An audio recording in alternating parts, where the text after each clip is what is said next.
প্রিয় দর্শক, আজকের ভিডিওটি খুবই গুরুত্বপূর্ণ হতে চলেছে। এই ভিডিওটি একটু স্কিপ না করে সম্পূর্ণ দেখার অনুরোধ রইল। এই ভিডিওটি শেয়ার করে অন্যের দেখার সুযোগ করে দেবেন। চলুন ভিডিওটি আমরা দেখে আসি। বাবা, কি হয়েছে বাবা, কান্না করছো কেন? বাবা আমি যখন মারা যাব আমাকেও কি অন্ধকার কবরে একা রাখবে? হ্যাঁ বাবা, আমরা মারা গেলে আমাদের সবাইকে অন্ধকার কবরে একাই রাখবে। বাবা, কবরে আমাদের কি হবে? শোনো বাবা, কবরে আমাদেরকে 3টি প্রশ্ন করা হবে। কি প্রশ্ন করা হবে বাবা?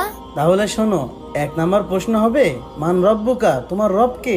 এর উত্তর হবে আমার রব হচ্ছে আল্লাহ। আর 2 নাম্বার প্রশ্ন? ওমান দিনুকা, তোমার দিন কি? এর উত্তর হবে আমার দিন হলো ইসলাম। আর 3 নাম্বার প্রশ্ন? 3 নাম্বার প্রশ্ন হলো ওমান নাবিয়ুকা, তোমার নবী কে? তখন তুমি বলবে হযরত মুহাম্মদ সাল্লাল্লাহু আলাইহি ওয়াসাল্লাম। হ্যাঁ বাবা, তুমি একদম ঠিক কথা বলেছো। আর এই 3টি প্রশ্নের